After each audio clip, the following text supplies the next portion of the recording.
Of course, I'd support it. Not only would I support it, it's already underway. There's going to be a thorough, independent investigation into what happened. It appears from our preliminary investigation that that was a tragic mistake, a grave mistake. My heart goes out to the families of those grieving. Israel grieves with them. Sadly, in war, in the fog of war, armies make mistakes. The British army has made mistakes. The American army has made mistakes. It is an exception to the rule, which only strengthens the rule, which is that thousands and thousands of humanitarian movements are had in across Gaza every day, and this was sadly one thing that happened that we regret tremendously and have apologized for. Who is carrying out the independent investigation, Mr. Hyman? Well, the IDF is carrying out the investigation, and an independent. Mr. Hyman, I have to stop you. That's not independent, is it? No, I was saying two. There's two different Ah, investigations simultaneously. Firstly, the IDF's internal investigation, and then there's going to be an independent investigation of experts that are not in direct connection with the line of power, so to speak, with the army. It will be fully transparent, and we hope to have to get to the bottom of this within a few days and to publish those findings. who But will either way, appoint those experts, Mr. Hyman? I'm not sure about the intricacies of that procedure, but I'm told that it will be independent and transparent, and we'll get the information in the next few days. But Israel will have a say in their appointment? Well, yes. Ultimately, you're talking about an investigation that will have to look into very sensitive, classified information to look into the full scope of exactly what happened at night in a war zone, in an environment where Hamas is fighting out of hospitals, out of mosques, out of schools, out of UN facilities. We know that Hamas uses and has used ambulances to transport its own senior terrorists. And it also, we've heard from hostages that have been freed that they were being transported Right. in ambulances too. It's a brutal enemy. Okay. Right. Well, I think we have to leave the question of that independence hanging in the air then, if Israel is going to have some say. You've expressed, obviously, regret. Is Israel apologizing fully for this as well to the families involved and others? Without a doubt. I mean, I don't remember the last time that I saw the head of a military actually get up on camera and say sorry for anything. And we saw exactly that yesterday. The head of the Israeli army, Lieutenant General Halevi, got up and said exactly those words. I'm sorry. It appears to be a terrible mistake. The Prime Minister expressed his grief. Prime Minister spoke to Prime Minister But Sunak. but it's not a terrible mistake, is it, Mr. Hyman? It's three mistakes. There were three separate strikes on three separate vehicles, all bearing the crest or the image of the charity they were working for, on a route designated by the IDF. That's not a mistake. That's three mistakes.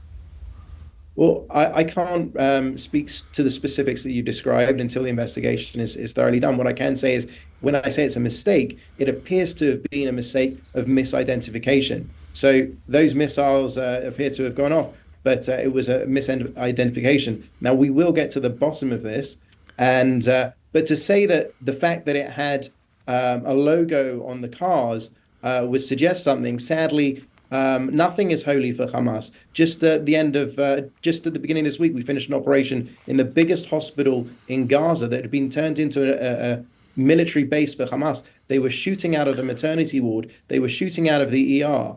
They have no respect Are for the you able UN. to produce video evidence of that? There is video of that. I hope that it will come out in the But coming why would days. it not be published now, Mr. Hyman? I mean, I want to put it to you respectfully, not you personally, but Israel is on the back foot at the moment. You are aware of the level of condemnation of what happened to these 7 aid workers.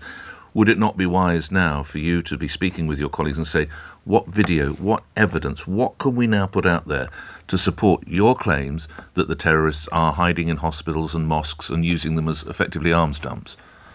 Nick, I think this has been documented quite thoroughly. There's not a hospital that we've been into so far in Gaza where we haven't found Hamas activity. We've taken the international media to these places. We took the international media, to my understanding, we took them to the Chief Hospital this week. But let me just Where are their reports, Mr. I haven't seen these on Sky or CNN or the BBC or ITV.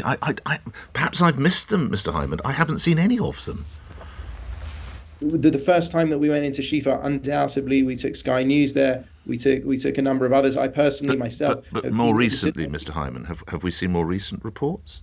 My understanding is yes, but you can fact check me on that specific point because I'm not 100% sure. We've been very busy in the last few days.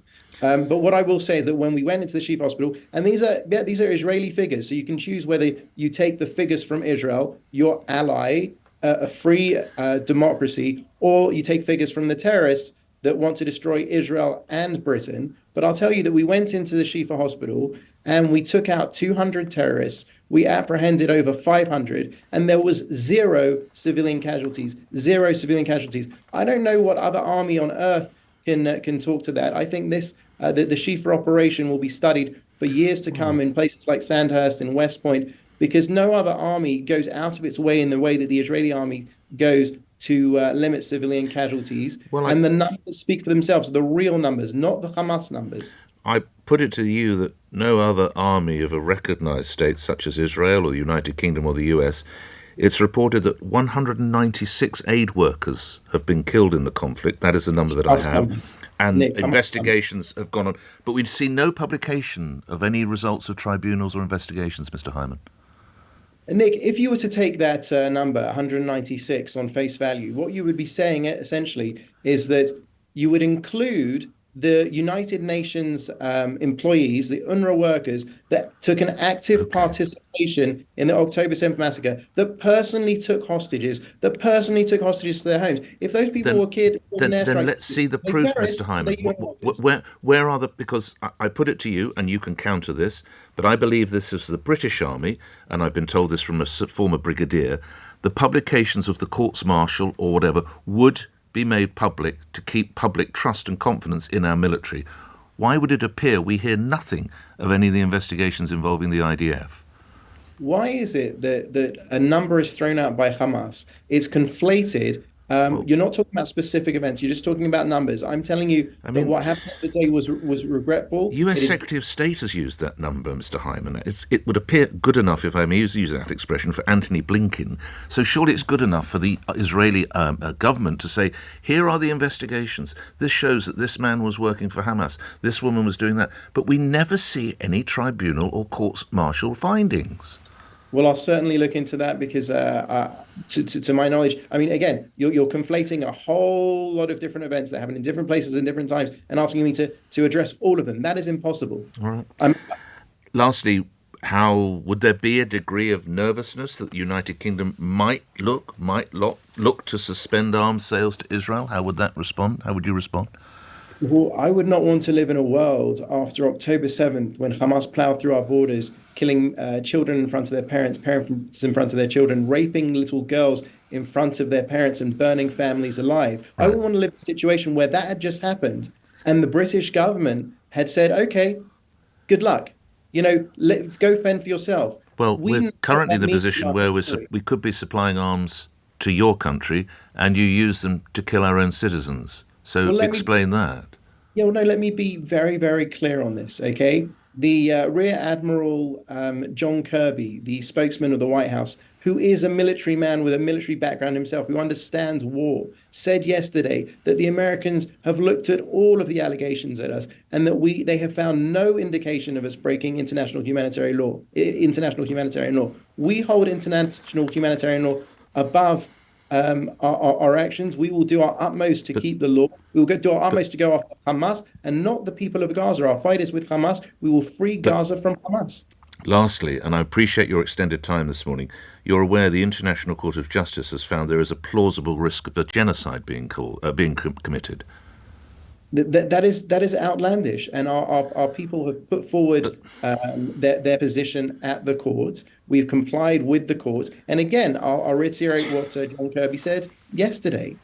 So, lastly, it seems anything that doesn't go your way, whether it's Anthony Blinken, Rishi Sunak, the International Court of Justice, is just outlandish or fanciful. That's your defence, Mr. Hyman? No. On the key aims of the war, I believe that we stand shoulder to shoulder with President Biden. with Prime Minister Rishi Sunak. And the key aims of the war are to destroy Hamas, to bring home the 134 Israeli hostages, men, women, children, babies being held against their will, a crime against humanity, and to ensure that Gaza does not pose a threat to us. I'll remind you also that we're fighting a war on multiple fronts. We have Hezbollah in Lebanon. We have forces fighting us from Syria in the north. We have the Houthis in the south, Gaza. We have had a drone, an Iranian drone, fly over from Iraq just this week and hit a target in Israel. We are fighting for our very existence. This is an existential war. We stand shoulder to shoulder with Britain at their times of need. We have stopped. Our intelligence has stopped terrorist attacks on Britain multiple times. We have saved British lives, and we say at this time of need, we need you by our side. This is your war as much as it is our war. They are coming for you as much as they're coming for us.